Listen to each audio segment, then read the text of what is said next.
কথাটা আপনারা বুঝতে পারছেন। আপনারা রুমিন ফারহানাকে নিয়ে ভেবে দেখবেন, তাকে কোনোভাবে মাথায় উঠাইয়েন না, তাকে কোনোভাবে মাটির তলে, এবং বিএনপির সাথে সে মানে বিএনপিতে পুনরায় যোগদান করবেন না, এবং আওয়ামী লীগের একটা দরদি হিসাবে সে এখন মাঠে কাজ করতেছে। তার এখন মূল দায়িত্ব হচ্ছে আওয়ামী লীগের পক্ষে সাফাই গাওয়া, আওয়ামী লীগের লোকজনকে একত্র করা। তো প্রিয় দর্শক, আপনারা আশা করি আমার যে কথাটা, এই কথাটা আপনারা বুঝতে পারছেন।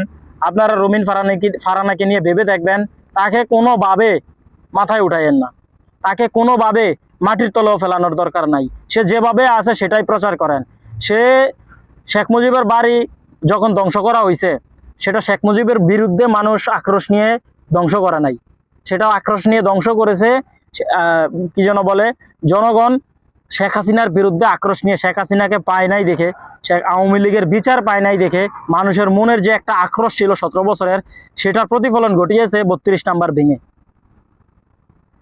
তো আপনাদেরকে একটা কথা বলতে চাই, সেটাকেও মব বলেছেন ব্যারিস্টার রুমিন ফারহানা। এই পর্যন্ত ব্যারিস্টার রুমিন ফারহানা বিএনপি থেকে বহিষ্কার হওয়ার পর না করেছেন জামায়াতের কিংবা বিরোধী দলের মতামতের ভিত্তিতে কোনো কথা বলেছেন, না বলেছেন সে বিএনপিতে যোগদান করবেন কিংবা বিএনপি তারেক রহমানের পক্ষে আছে, বিএনপির পক্ষে আছে, এমন কোনো সে নির্দিষ্ট কোনো মতামত দেয়নি।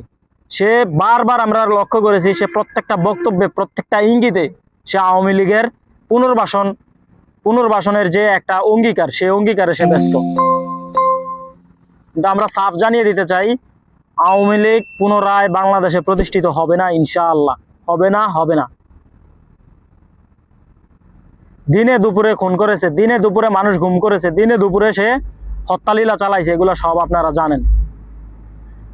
তো ব্যারিস্টার রুমিন ফারহানাদের মতো যারা সুশীল আছেন, তারা সাবধান হয়ে যান। ইনশাআল্লাহ জনগণ প্রতিহত করতে জানে। শেখ হাসিনায় এমন কোনো কিছু নাই, এমন কোনো বিকল্প পথ এবং সোজা পথ বাদ রাখে নাই, বেআইনি পথ বাদ রাখে নাই, যেটার দ্বারা জনগণকে সে তার পক্ষে রাখতে চাইছে, জনগণকে সে শাসন করতে চাইছে।